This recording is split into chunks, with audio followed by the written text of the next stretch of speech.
Where's me? Right, the meeting is starting recording now. Evening, everybody. Welcome to the Climate Change Corporate Delivery Committee.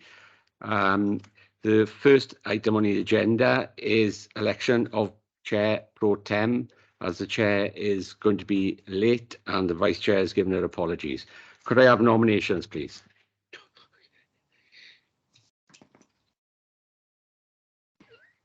I'll nominate David. Sorry, I'm not sure whether I'm a qualified member of the committee. I know I'm your cabinet member. I was actually going to suggest, because Rylan was late, suggest we put Rylan as chair. Yep. Second that one. I'm scrabbling around to find the agenda in that case. Okay, thank you, Ryland. Okay.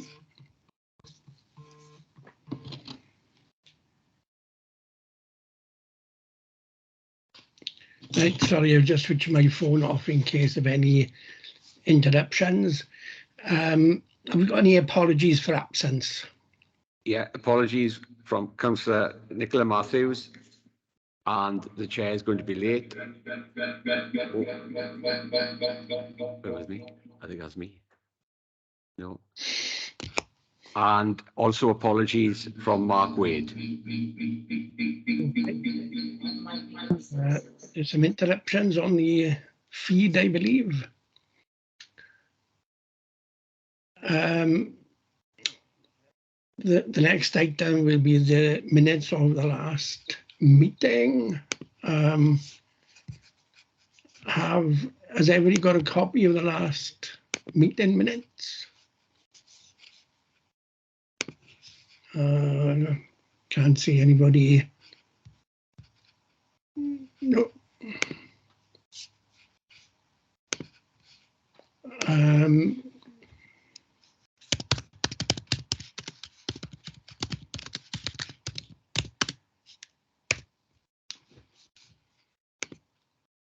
The meeting date was the 17th of October, Chair.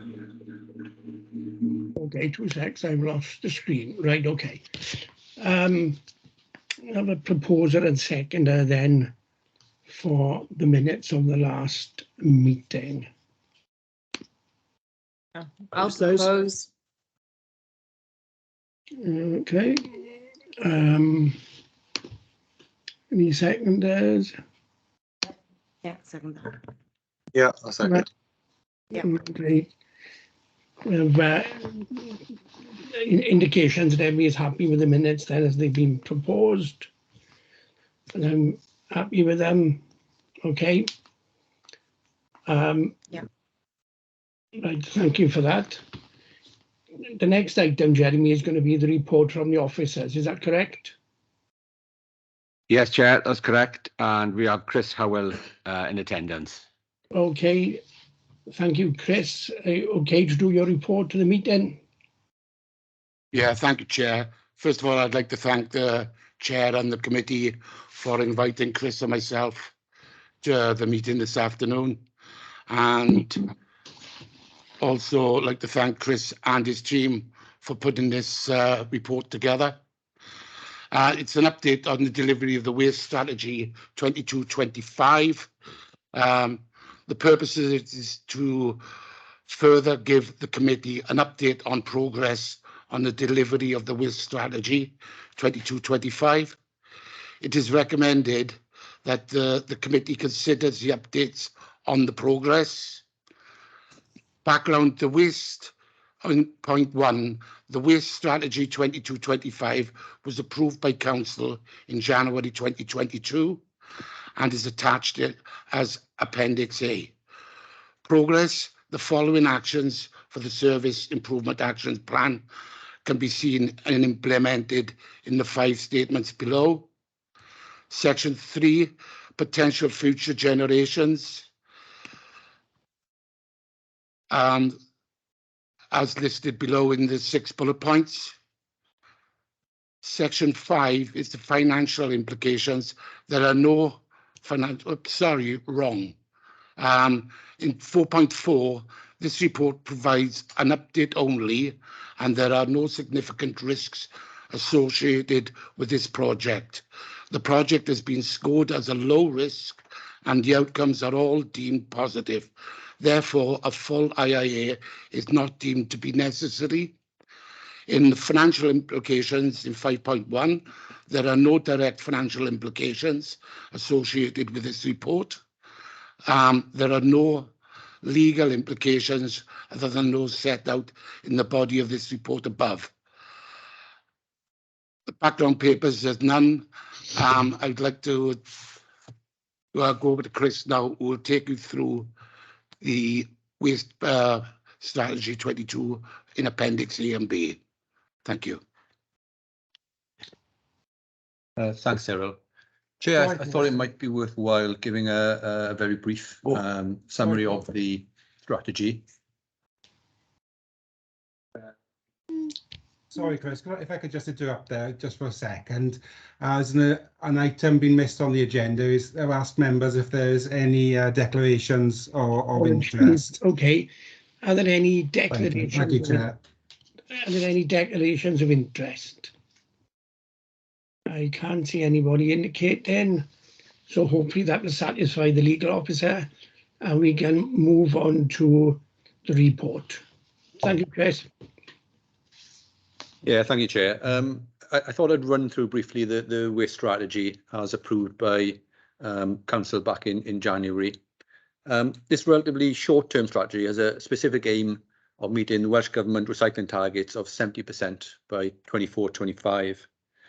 The strategy sets out the existing national policies and legislative framework, including Welsh Government's aspiration for moving towards zero waste by 2050. The actual document towards zero waste was reviewed and supplemented by Welsh Government's recycling strategy, and this encompasses moves towards a circular economy and also net zero carbon Wales.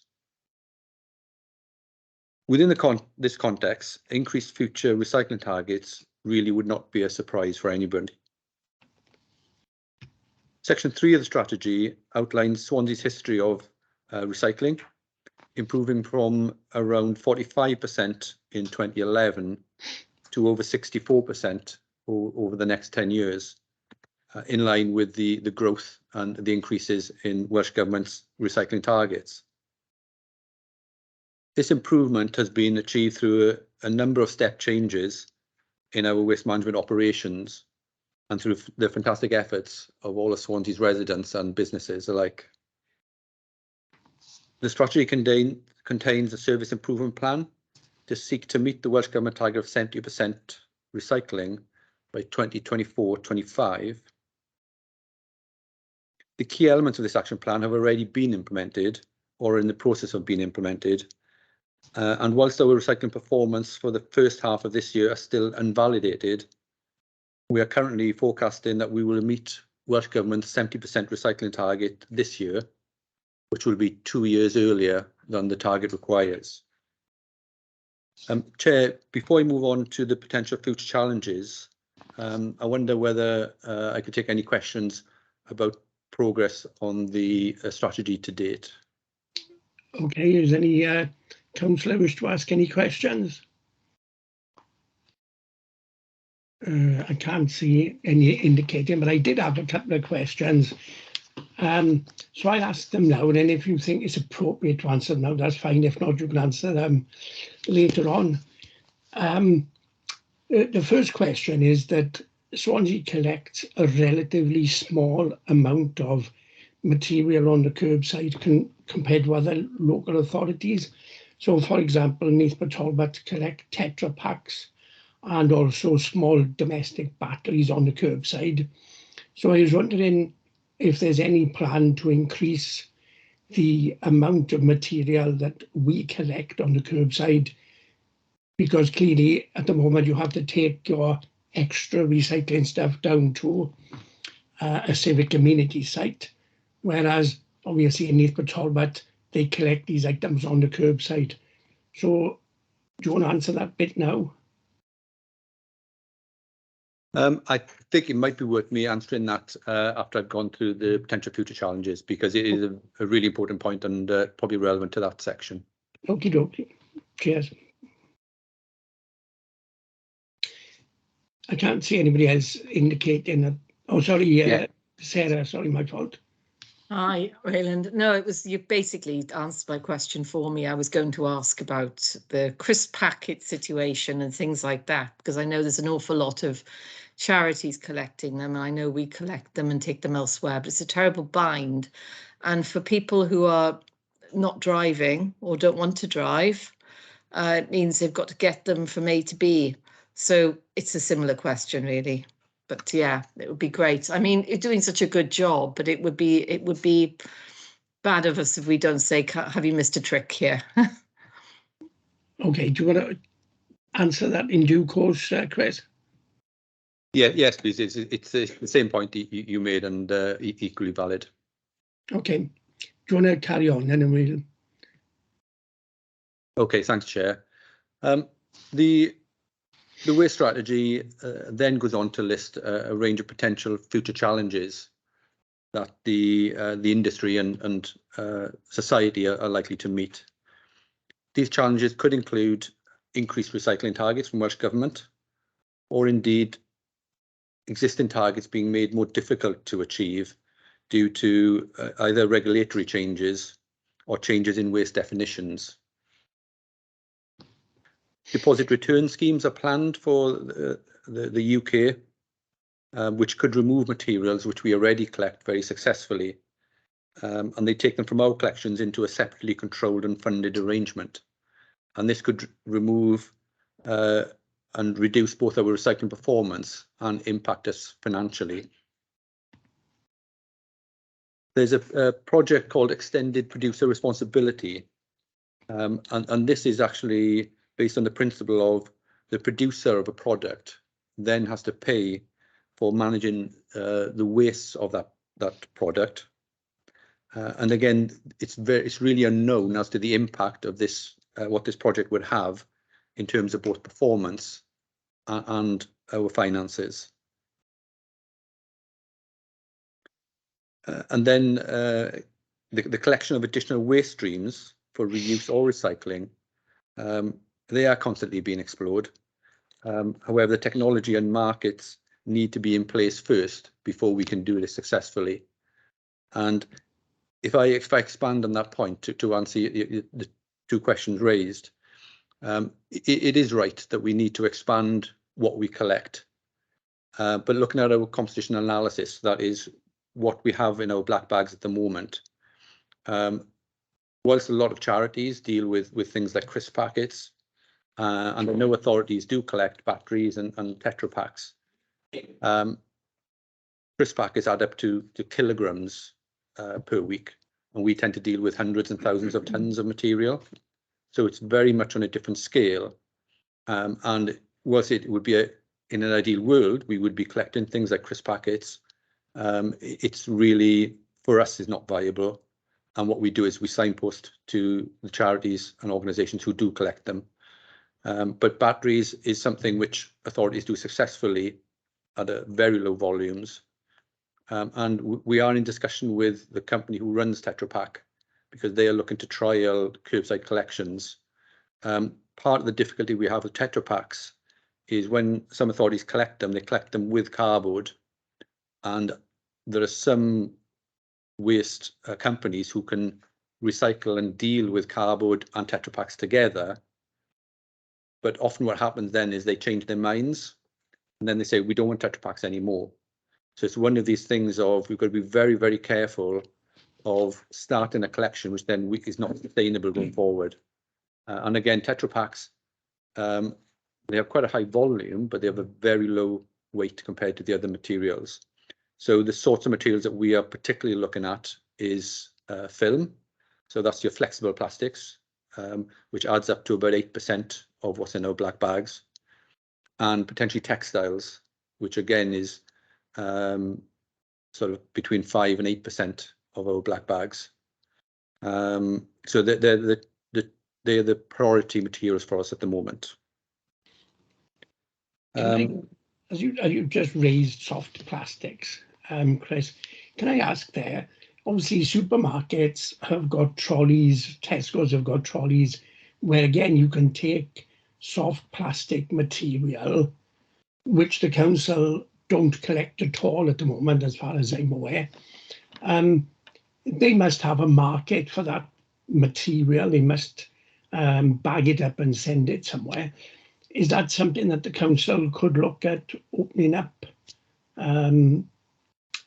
facilities for? Again, it's something that we are in discussion with Welsh Government on collectively as a group of local authorities, and potentially are in discussions as to whether we would look to enter into a trial collection. Unfortunately, the market for recycling that material is very much in its infancy.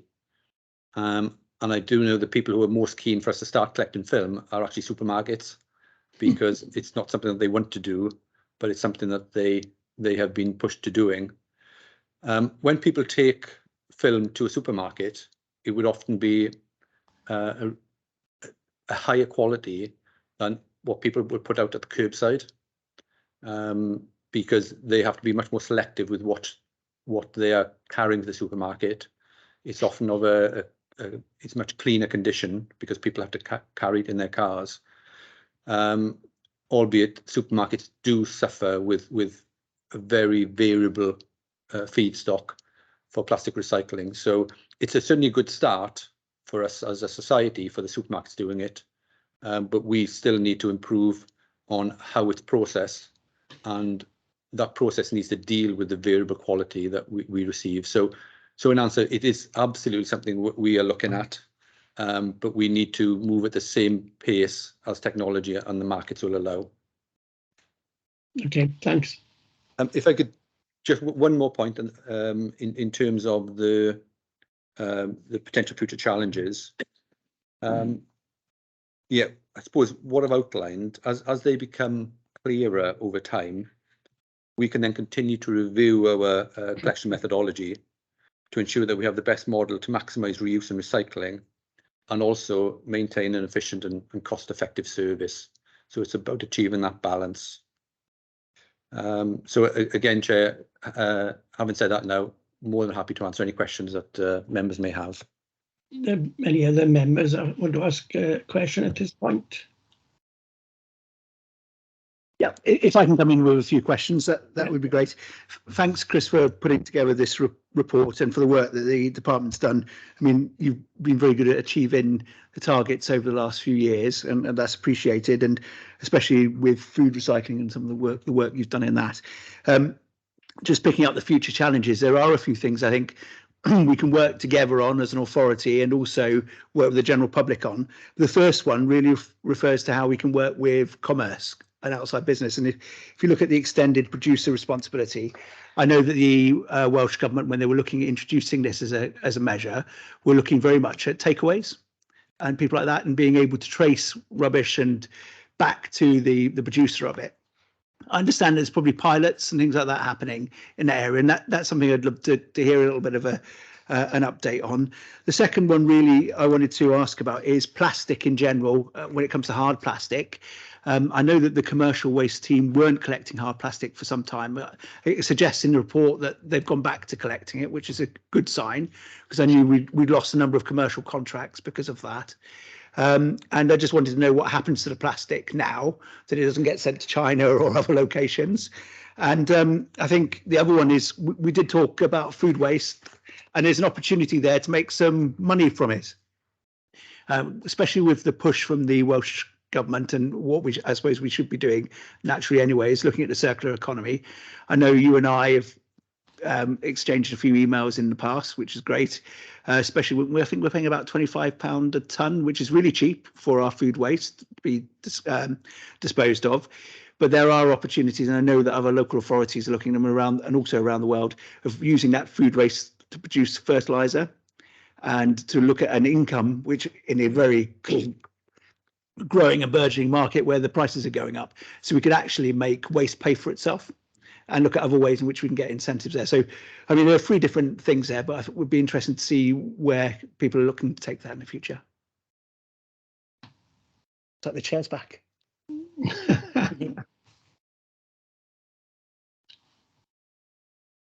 Hi, afternoon, everyone. Sorry I'm late. It's all right. Just dealing with a bit of an emergency, so I do apologise for being 20 minutes late. I'm happy for you to just continue for a moment rather than me interrupt. Okay, that's fine. Do you want to answer the point, Chris? Yeah, no problem. So 3 questions really. In terms of EPR, it is about trying to make producers ensure that their products and the packaging that their products come in are firstly minimized in terms of the amount of materials they use, and also that those products and materials are either easily reused or easily recycled, because the principle is that the producers of those products and what they're packaging in are going to be responsible for payment from that for those materials right to the end of their life. So a producer of any product will be expected to contribute towards the collection of the waste it's created and the processing of that waste into either reuse or recycling. I know in terms of takeaways that there was the Welsh Government have explored with companies like McDonald's or their franchises, whether or not they could print number plates of cars collecting takeaways from their drive-throughs, with a view then that would discourage people from discarding those materials as they drive away and finished eating their beef burger or whatever they have. At the moment, there's a huge commercial issue with that in terms of who's going to go first, because if McDonald's do it, then people will just go to Burger King instead of McDonald's, because nobody wants to have their private details printed on that packaging. So I think it's a really good idea, but at the moment it's fraught with some difficulties. But again, the principle of EPR is certainly developing, and it'll be interesting to see how in practice it works, and how collectors of waste, such as the authority, will receive funding from the manufacturers themselves to deal with the waste that is finally generated. So it's very much that's why it's in the future challenges section, because we really don't know what the impact's going to be. In terms of commercial plastic recycling, the reason why we've struggled with commercial plastic recycling in the past is, again, it's about quality, and a lot of commercial plastic is film and film wrapping, which we don't have an outlet for at the moment.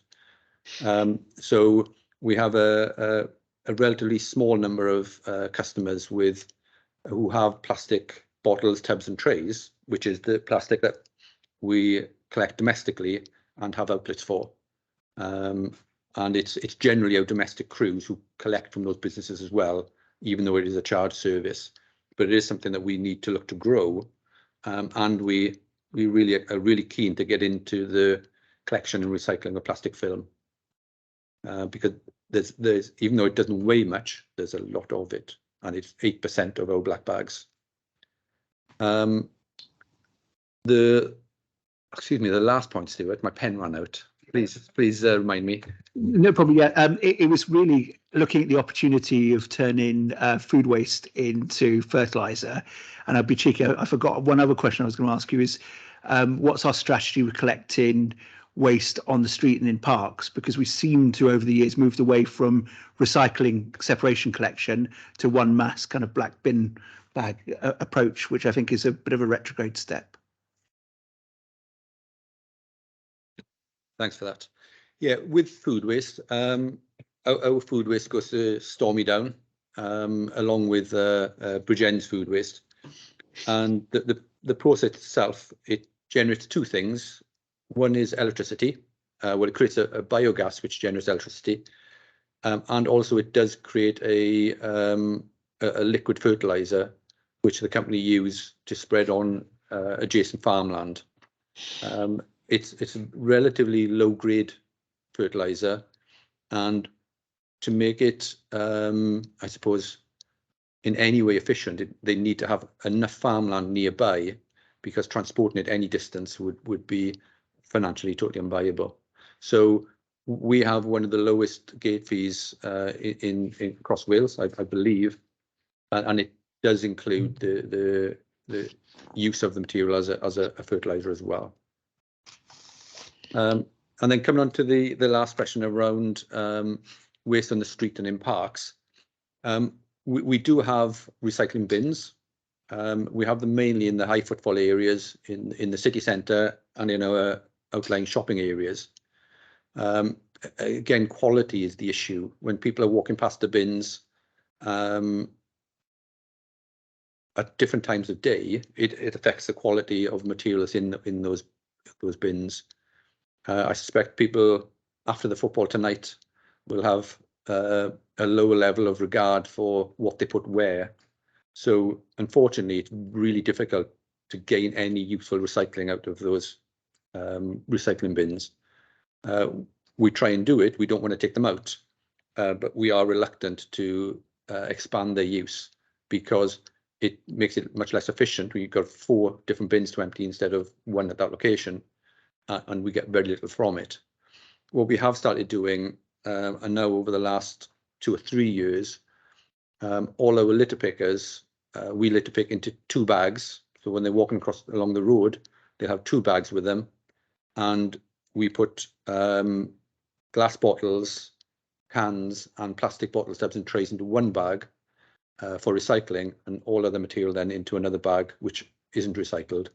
So one of our main focus on recycling of litter is actually when we pick litter, and that is when I actually went up myself with some area managers to try it out, and about half of what you picked up was recyclable in the areas that we trialled.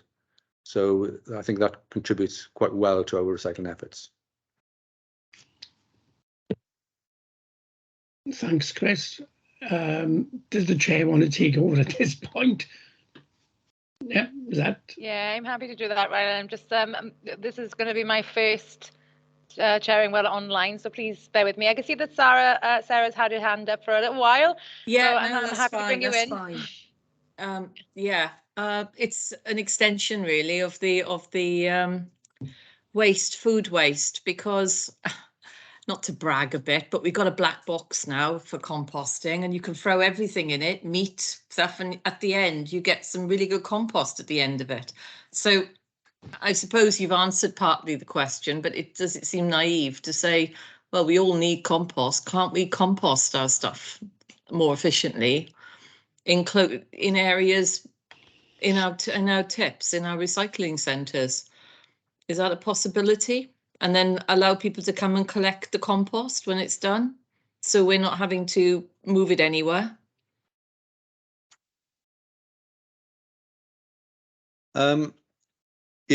Certainly we would look to promote home composting. I think that's the ideal thing. I suppose the risks are that when you move from composting your green waste, so your salads, etc., into composting things like meats, you've got to be much more careful how you do it, and the temperature is very important. So there's a risk then that if we have people doing it incorrectly, that could then actually, instead of spreading compost on their gardens, they could be spreading things which wouldn't comply to compost standards and could be detrimental to health even. Yeah. Sorry, I was just going to say that on these black boxes, they actually have a thermostat at the top, and you have to get above 60 for it to rot down properly. So you kind of know that it's at the right temperature, that it's killing the pathogens and anything else. But okay. Yeah. And unfortunately, we'll have people who would misunderstand the message and put meats in a normal composting bin for grass and leaves. It would happen, but not to say that we can't explore that and be as careful as we can with the message we give. in terms of us becoming a commercial composter, I actually believe Swansea used to do that. It was before my time, so I don't have much details of it. I don't believe it was particularly successful, and it certainly got stopped. Part of the issues are, again, it's about quality control, particularly if you're going to sell a product, or even indeed if you give it away to your residents. Again, you have to be very careful about the quality you produce. I think Carmarthen operate quite a large composting arrangement, and they have something called Merlin's compost, which they market successfully.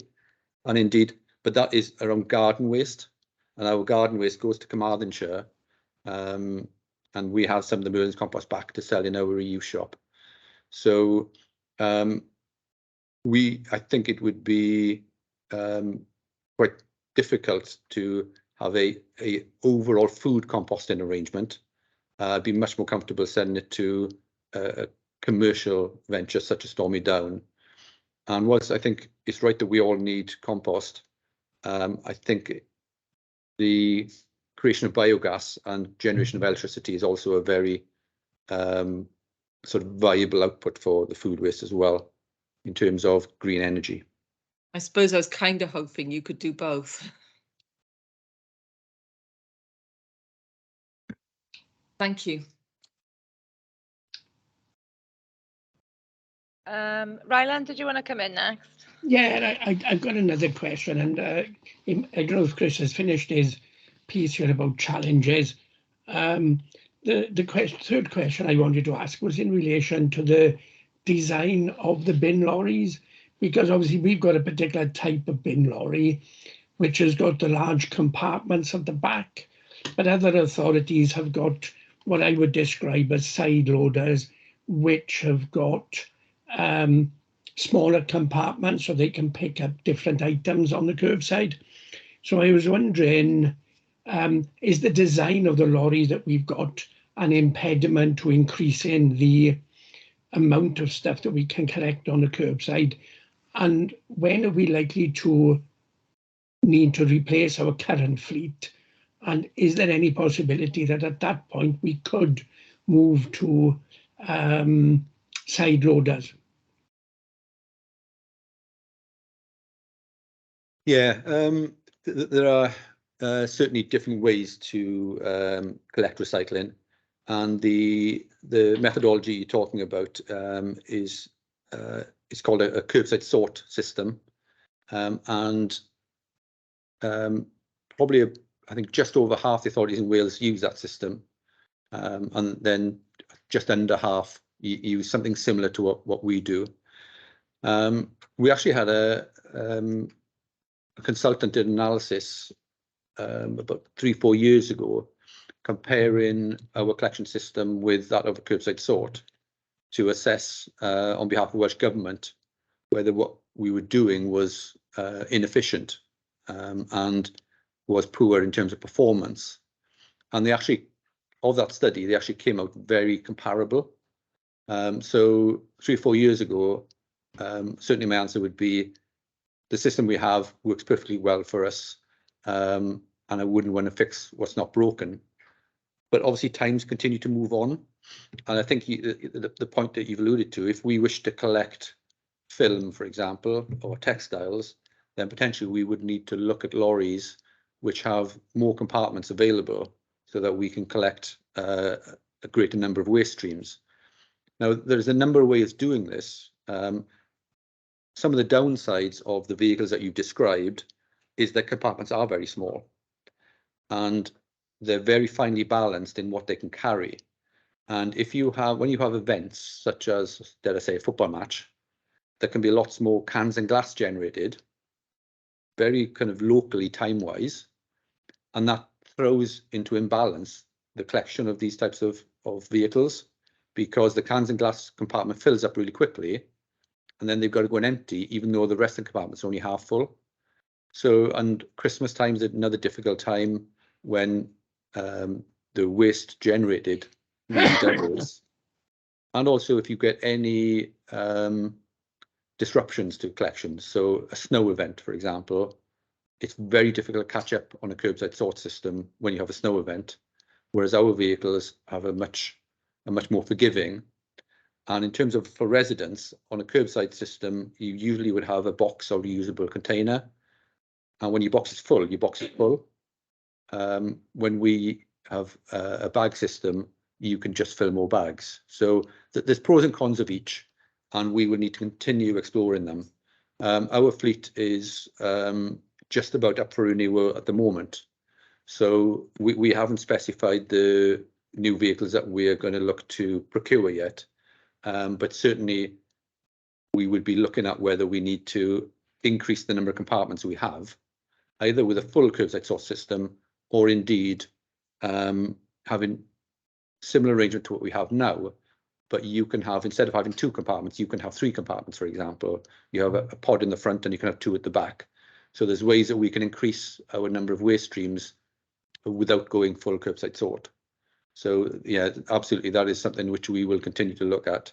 And we need to do it every time we change our vehicle fleet, which is every sort of 6 years, to make sure that we've got the optimum collection arrangement. Thanks. Okay, thank you. I feel like I'm a little bit on the back foot here because I came in just as you were talking, and I was just wondering, in terms of the item, had you finished with the future challenges and the targets? I think that you were going to discuss. Or Yes, Chair. I've been through a quick summary of the strategy itself, and took some questions on that, and then went through the future challenges, and just taking some questions on that. So okay. of those 2 items, I finished presenting on those. Okay, thank you very much. I mean, does anybody have any more questions? I mean, just from what I've heard, we've got lots of thoughts, but I'm just looking at the room. I can't see anybody in there, so I'm really. Oh, I can see there's a hand up. There we go. Right, just one quick question.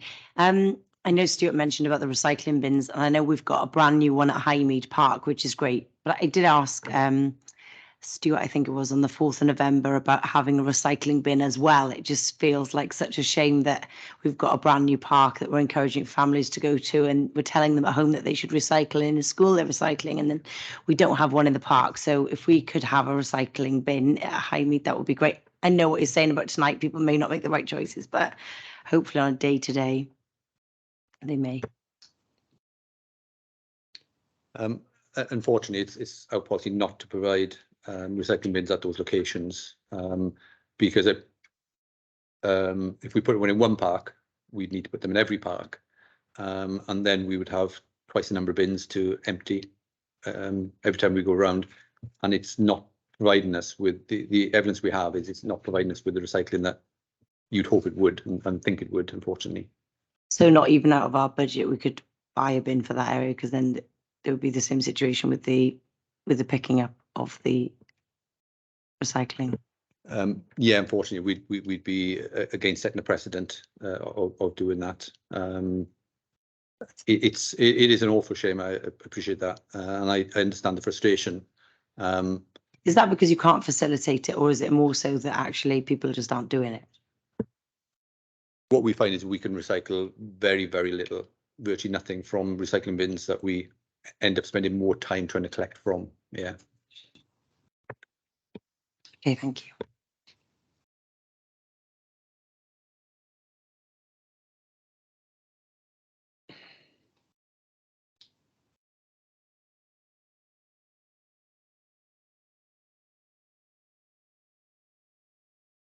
Yeah, Ryland's got his hand up, Chair. Sorry, I just got another thought on the topic, really. In Llan's Hamlet, we've got 3 residential streets where Nisbet Talbot joins Swansea. So we've got situations where almost like next door neighbours have got the different recycling regimes. And I was wondering whether there was any thought being given to local authorities coming together and effectively merging operations like bin collections, etc. Because it's a bit of an odd anomaly at the moment that you've got Neath Talbot to operate one regime, Swansea another, probably Carmarthen something different. And it would, has any thought been given to providing, if you like, one bin collection service across multiple authorities? I think if we started from a clean slate, it would make sense that every authority in Wales would collect using the same system. Unfortunately, what each authority has is built up slowly over time, and everybody started in a slightly different place. What you're saying is where we should be, and I think that it's.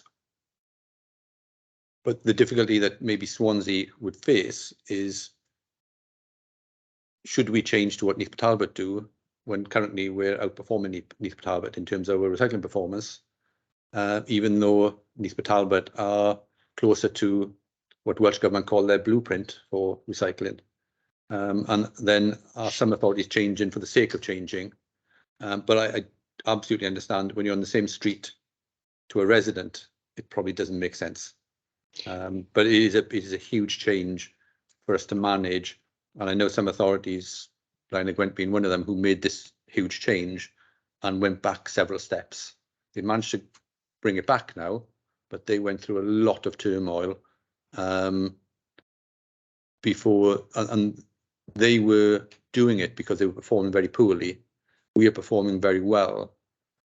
So then to go through the huge turmoil of such a change when we're already performing very well, it's quite difficult to justify unless there's a specific reason for doing so, which may be, for example, future higher targets, which maybe we can't achieve with the current methodology we have. And again, that is why these are future considerations, which we need to keep an eye on.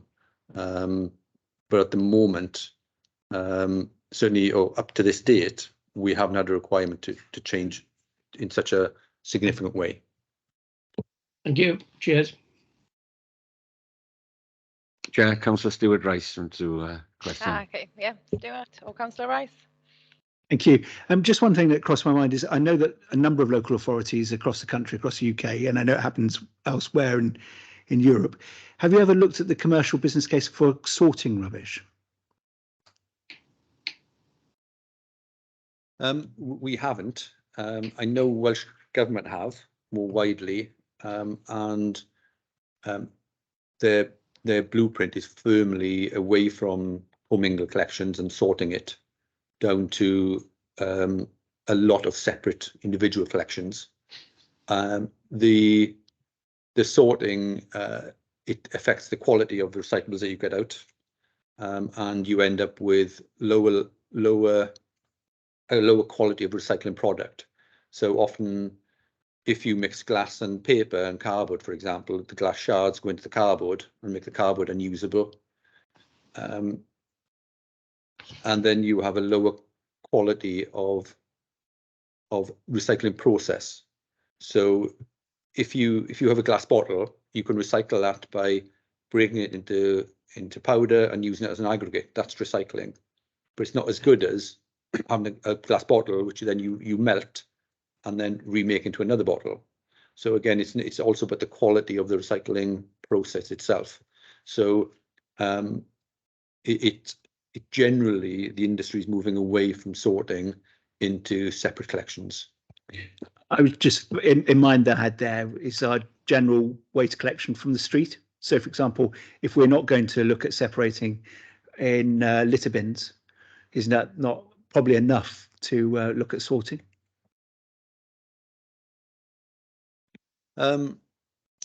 It certainly is an option to seek to sort recycling bins, which would have a reasonable level of recyclable material, albeit mixed.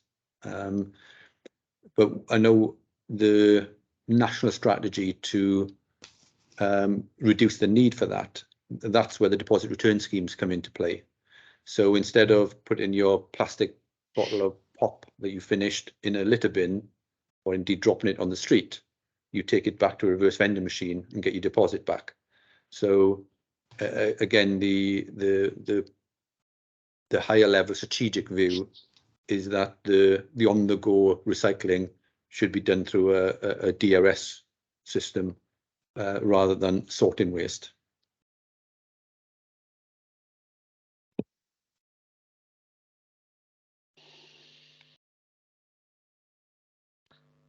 Oh, thank you for that. Sorry, I was just muting and unmuting myself about 5 times in a row then. If anybody else indicating to speak in the chamber, or I'm sorry, I just can't see. No, Chair. Okay. If there are no other questions, then I think I'm happy to move on from the item. Does anybody have any further questions? It's been quite interesting actually, and lots to talk about, and I look forward actually to the reflection section of our work plan, when we really do consider all the things that we're learning going forward, and what work is being done really, and what we could do with improving. Looking at the agenda then, you've frozen a little bit for me. I'm just double checking that you can also hear me okay. Yeah, okay. Yeah, looking at the agenda then, the next thing is just to double check the work plan, just double check that we're happy to move on now to have a little look at our sustainable transport strategy next, and bring that to CDC going forward. Yeah, if nobody's indicating anything, then yeah.